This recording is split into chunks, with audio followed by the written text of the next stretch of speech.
All right.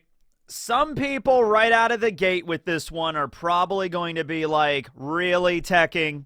Is this really geography? Rhodes' little Lego city that he built in an old prison to trap humans in and pretend that he's the sun god.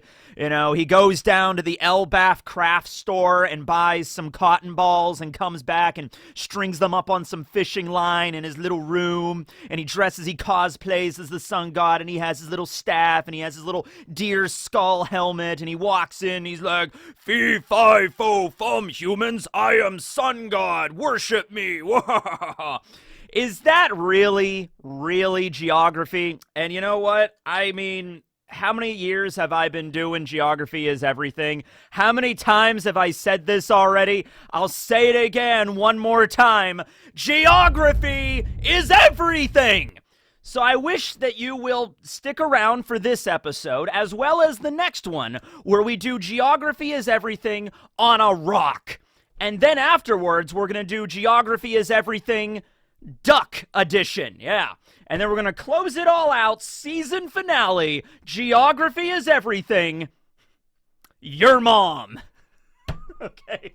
Okay, that was mean. I'm sorry. That was just the first idea. Like, that joke flowed into that so well. So just like, all right, okay. What are we doing again? Oh, yeah, go to the intro.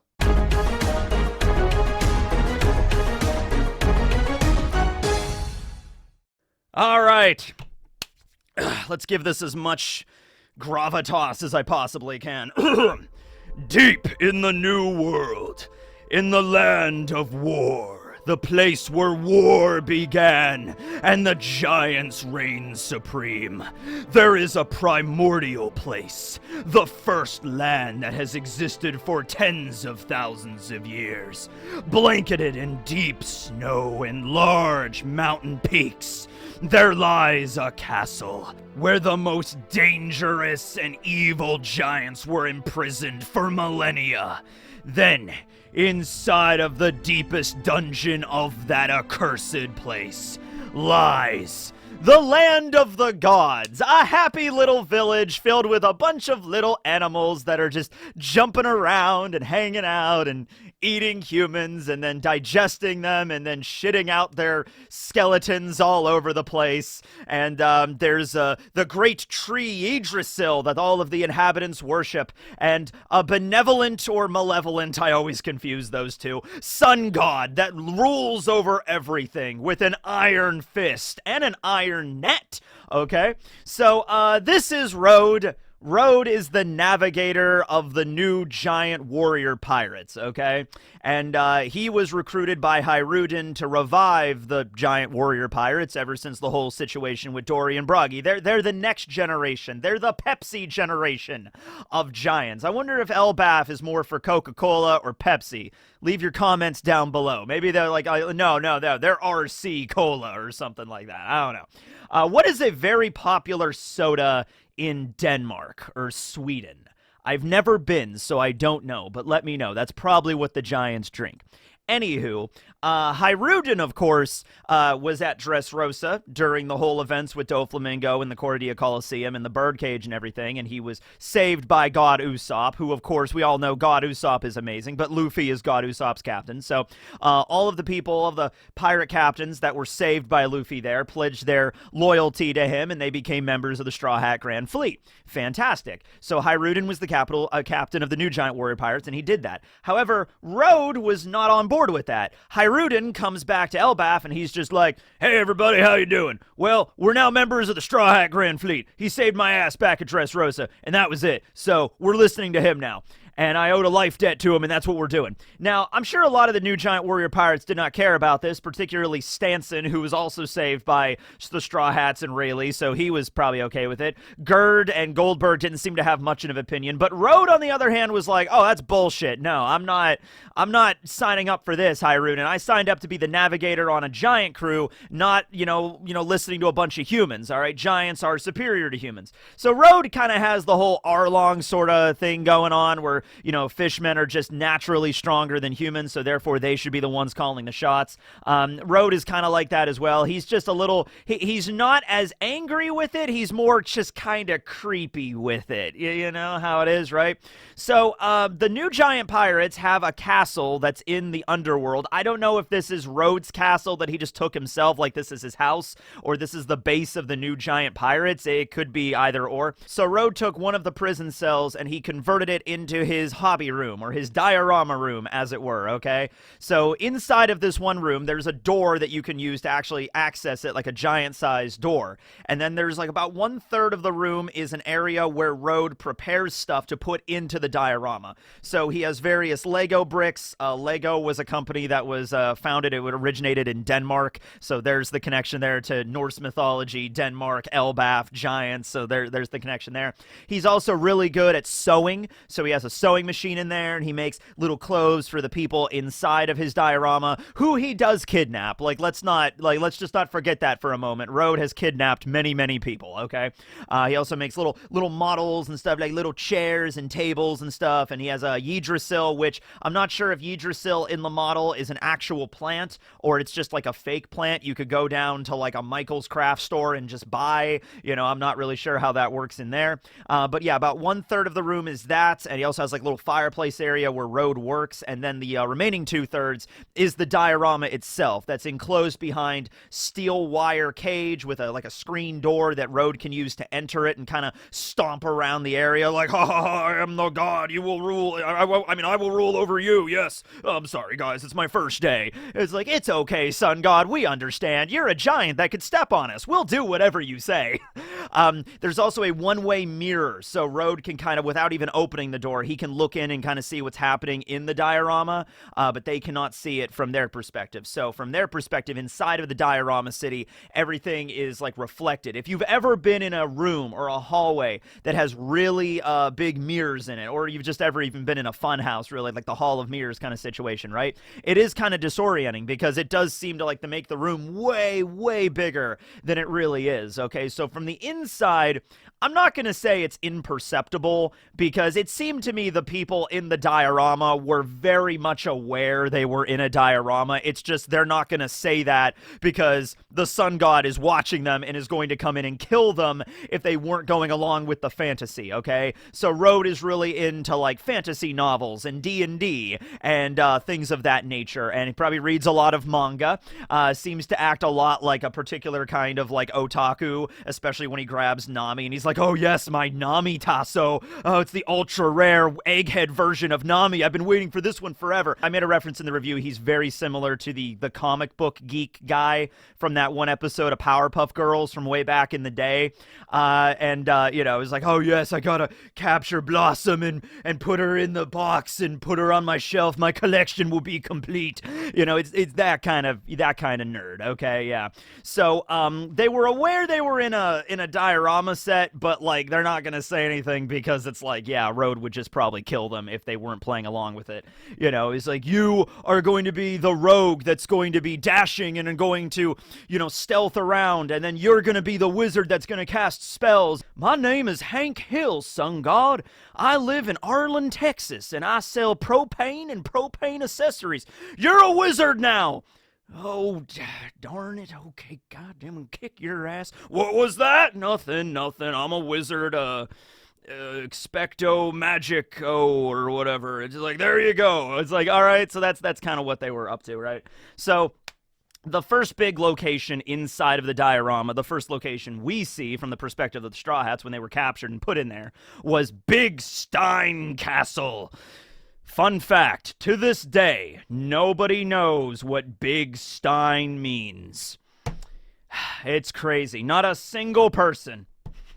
I think it means Big Stone Castle. I think it means that, yes. But I don't know. Does anyone have the lost language of Nordic? I don't know. Big giant castle. Okay, now, the scale of this place, it's important to understand, is not on the same scale as an actual giant. Okay, Road himself cannot enter the castle. It's too small for him. But also, from the perspective of a human, it's really large. So think of everything in this diorama city as sort of the scale of a really big mansion or a palace in our world, okay? Like if you were visiting Versailles in France, okay, and you were walking around like in the hall, I think there actually is a hall of mirrors in Versailles. You know, like it's the kind of hallway that you could fit like an elephant in, so a giant wouldn't be able to fit in here, but you could fit a lot of people, okay? Or maybe like if we're going with Rhodes references, maybe a convention center, a really big like anime convention that you're hanging out in. Like I was at AX a couple years ago in LA, and that was a really big convention center. Okay, the room that we did an episode of One Piece D&D, and you could basically, like, I walked into that room and it was so big you could play a full game of like tackle football in there, right? Okay, so it's that level of scale when you're walking around this place. So it's the perfect size for like giant animals like that exist on Elbaph. So like a cat, the Iscat, which is the guardian of Big Stein Castle, right? That cat can fit perfectly fine like through the halls of this place, but it's way bigger than a human, okay? Also, there is a hedgehog that is referred to as the needle god. There is a large rabbit called the glutton bunny that is a ear god, and these are all pets of Rode. Rode captures these little pets, or maybe goes to an Elbaph pet store and buys them and just like, oh, you're gonna be the ear god in my diorama. Yes, you are. A lot of them are also, because we've seen a lot of the animals based on Strong World, okay? So when we get outside of the castle and we're exploring the underworld and exploring Elbaph, there's a bunch of animals that were seen at Merville, you know, Shiki's place in Strong World, okay? Now, inside the diorama, there wasn't as many. There is a rabbit in the movie called the Kill Rabbit, and maybe that's a reference to the Glutton Bunny. Also, there was, in that movie, what I loved is Frankie converted, he converts like a lobster or like a crayfish into a motorcycle called the Zarley Davidson, but he also takes a grasshopper and converts that into a motorcycle as well in the movie, and him and Brooke are riding around on it. Remember that? Yeah. Well, also in this diorama, we have an old dude riding around on a grasshopper motorcycle, okay? So, yeah, everything, even the insects, are several times bigger than a human, or at least, like, you know, if a regular human is like, I don't know, what is the average height of a human? 6 foot? I'm only 5'5", so I'm going to assume everybody else, the average height is like 6 foot. The bugs are probably like 7-8 feet tall, so even the bugs are way bigger. They're big enough that a human could ride around on the back of them and stuff. There's also the stinger mole, which are giant bees, basically, that are roughly the size of a human. Nami knocks a bunch of those out with lightning.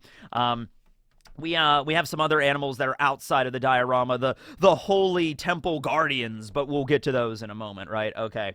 So that's the castle, and the castle has like a courtyard area that's covered in the bones of the remains of the other humans that the Iscat has killed. The Iscat, by the way, also I guess has a lion zone. It was only kind of shown once, but the Iscat is able to turn into a lion and then back when it was defeated. So I'm assuming that is its devil fruit ability.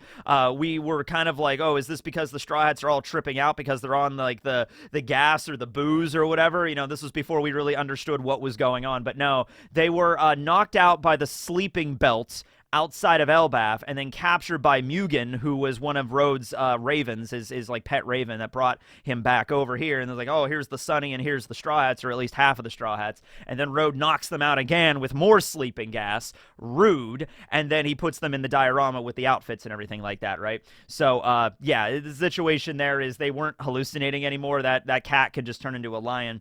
Let's see, we got the Needle God, which was the hedgehog Nami defeated. Iscat, and then, yeah, some other animals we'll get to in a second here. Okay, so outside of the castle, there is a bridge, and then over the bridge leads into a town where most of the people live.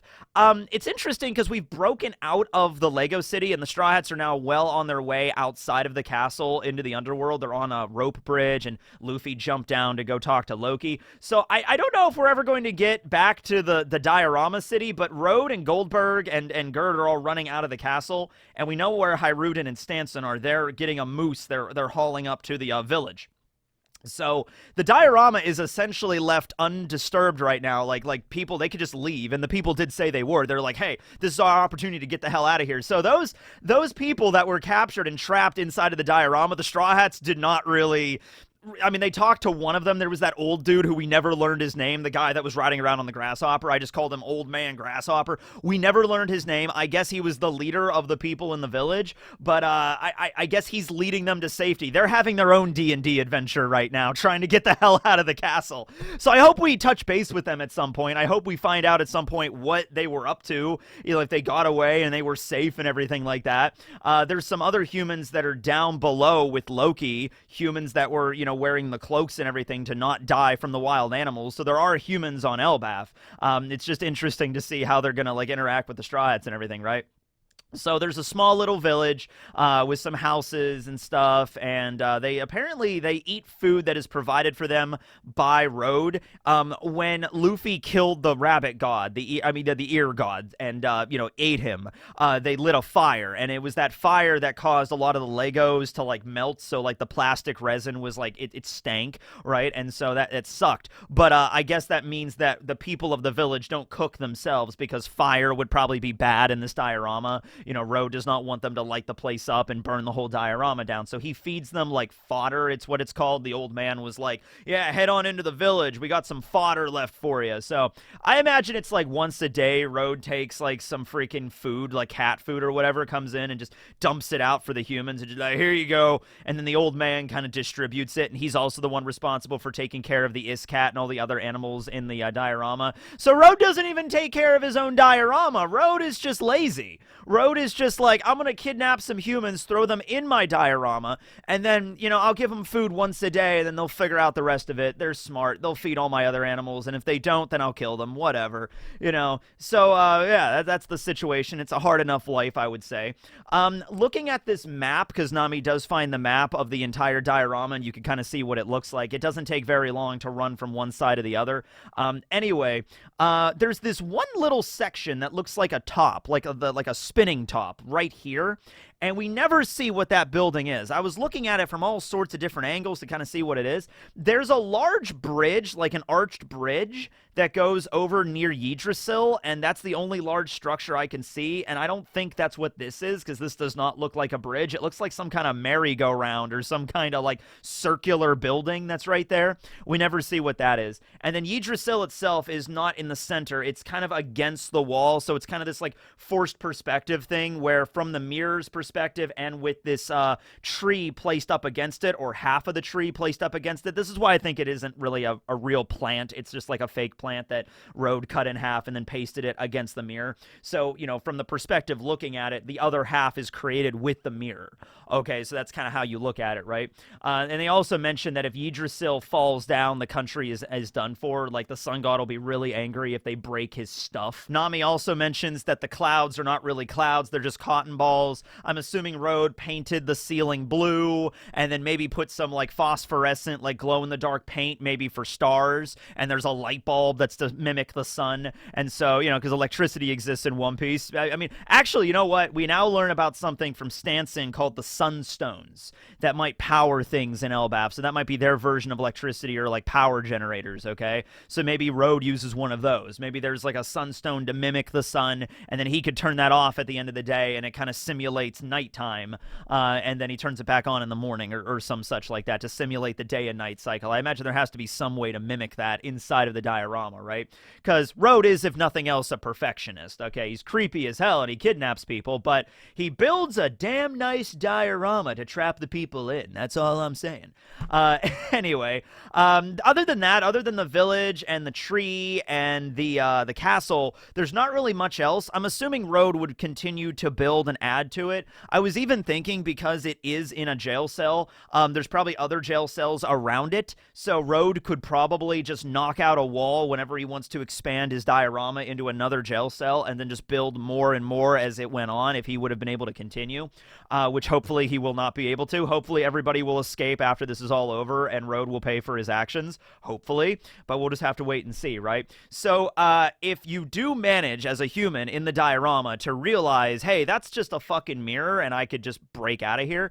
It's going to be really difficult unless you're really strong like the Straw Hats. The Straw Hats are so strong, they're like punching out Kaidos and stuff like that, right? Or at least Luffy can, right? So, you know, one punch from Luffy can shatter the entire mirror, and then another punch can break right through the metal screen and through the door. Normal humans would not be able to do that. I mean, it's just too big, okay? It's just too big and too durable, okay? But Luffy can kind of punch whatever, like he can one punch whatever he wants, right? Okay, he's like Saitama in this instance. So if you do break into the area where Road builds everything, his little workshop area, this is what is referred to as the Holy Temple, and this is where a bunch of other animals like the snake named not Jormungandr, it's Hilmengarder. So it's a play off of Jormungandr, who is the world serpent, but Hilmengander. And then this is also where Mugen stays out, like hangs out, the raven that captured the Sunny. I'm saying raven because the Sunny is really, really big, and in order to pick that thing up, like a giant has to kind of lift it over his head, like Goldberg was carrying it with both arms, right?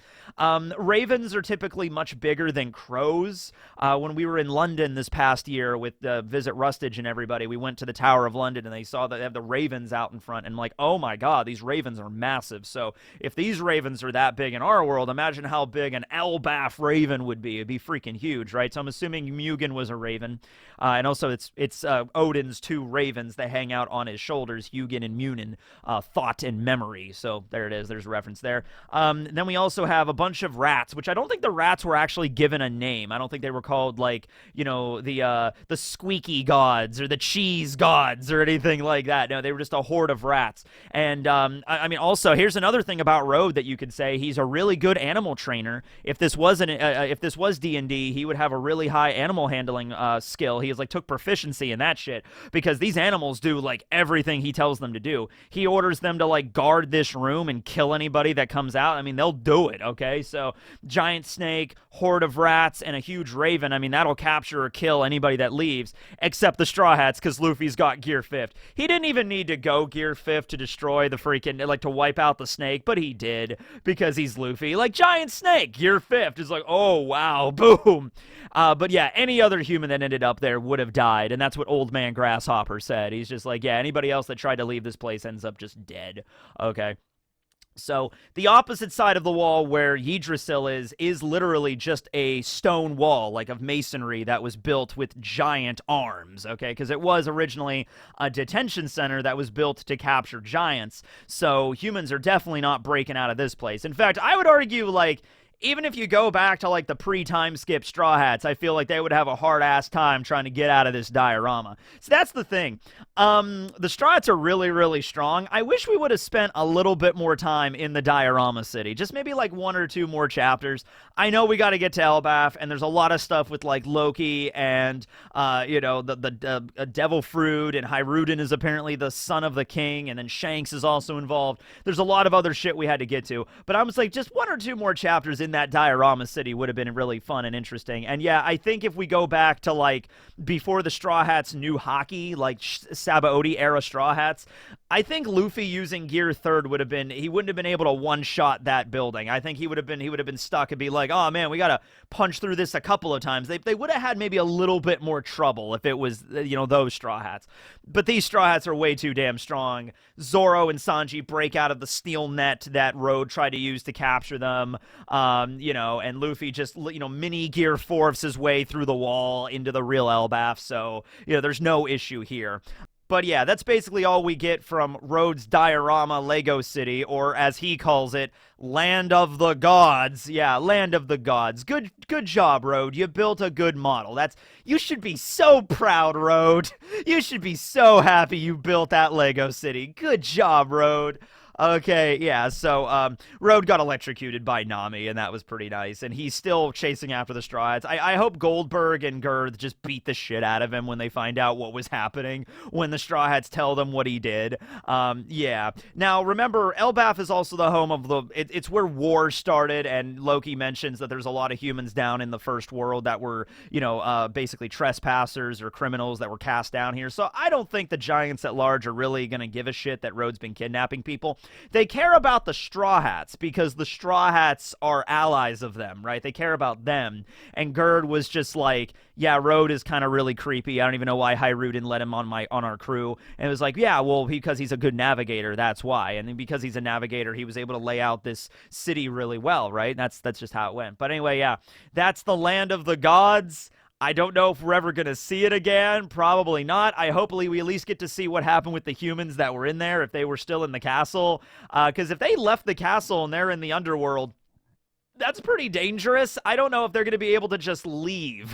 You know what I mean? Like, they're in this middle of this giant blizzard on top of a freaking plateau on a snowy... Like, I don't know if they're going to be able to survive. They should probably stay in the castle.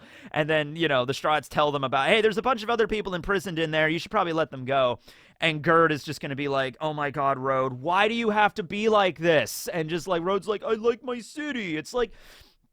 people, they're actual people. Oh my god, let's go let them out and send them on their way. Hopefully Gerd will be the one that does that. She seems pretty nice. Okay, anyway, that's the video. Couple of things here at the end. Me and Artur over at the Library of Ohara are going to be doing like a question and answer type video where we're going to be answering some of the most hard-hitting questions about One Piece. You know, because we've read One Piece extensively. So if there's any question about the One Piece world that you've always been really confused about, something that you're like, this part of the story never made any sense to me, I'm not really sure what is about this, or this character's devil fruit, or what happened here, or what was the layout of this island or something, any question along that nature that you're like really confused about, comment down below, and then it might be in the question video that me and Artur are doing, so we can kind of cover that. You know, I mean, you can feel free to have questions along the lines of like, who's your favorite character or anything, but I think this is going to be more about like trying to like answer questions that people are like confused about the One Piece world about. Like, that's kind of the goal we're trying to do here. So leave some questions down below. I'll also make a community post on the channel throughout the week, and I'll just kind of gather some questions up. The second thing, who's ready for some tree facts? I know I am. Are you ready for tree facts, Barry? Yeah, let's go. Tree facts. I don't have an intro for tree facts. Tree facts, tree facts, tree facts, tree facts.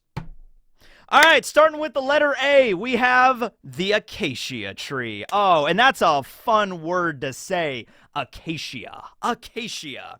Oh, okay. So the acacia tree is native to like Africa, Australia, also up in Oceania a little bit, like in New Guinea, and South America. Places that have a rather arid sort of environment, okay, is the acacia tree. Now, acacia is the genus of the tree. So with tree facts, sometimes we might be tackling a very specific species of tree or a wider genus of tree, and that is the case here. So there's a lot of different kinds of acacia, right? So acacias in Africa are pretty iconic. If you've seen The Lion King or any reference, I mean, beautiful photography just looking at this acacia tree at like sunset. That is beautiful right there, okay? Look at those branches. Yeah. So the acacia tree's leaves are rather flat leaves, and they're also, the branches are covered in super spiky thorns, okay? There's some mutualism that's involved here with like insect species like ants. Ants will live on the acacia tree because the spikes don't really bother them at all because they're small enough to just, you know, maneuver their way through the spikes and the thorns. And, you know, so the tree protects them, and then the ants are beneficial to the tree.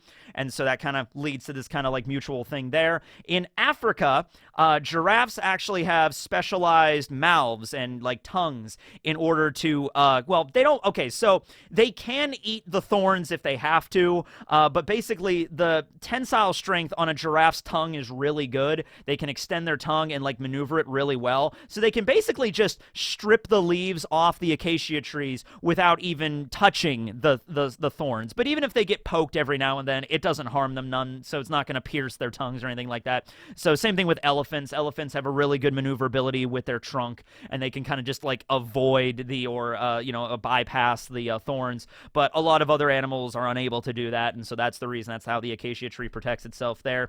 The wood of the acacia tree was very valuable to the Egyptians, so the ancient Egyptians would use it in like rituals and ceremony. The gum that is extracted from it can also be used as a like food supplement, okay, and so it's called gum arabic, and that can be extracted from the tree as well, so that's very useful. It has a very deep root system because like these are areas that are very arid, very dry, so the root system has to be super fucking deep to go all the way down to reach like underground like water veins and stuff like that in order for it to survive. Also, it's very high in nitrogen. There's bacteria inside of the tree that provide nitrogen to kind of enrich the surrounding soil, so it helps to bring back the land that might have been destroyed or been like dried out and everything's dead. The tree might help to reinvigorate the soil, as it were, and it is a symbol of renew and resuscitation, okay? It's like, because every tree and plant, of course, has like meanings that human beings, you know, ascribe to it, right? It is also the floral emblem of the entire nation of Australia. The golden wattle. Wattles are also acacia trees. Sometimes they're called wattles. So the golden wattle is this particular species of acacia, and it has a very golden leaf kind of thing, and that's where that reference is there. So, okay, that was the acacia tree. Tune in next time where we talk about a tree that starts with the letter B, I guess. All right, yeah, tree facts. Let's go! Bye, everybody. Techig signing out.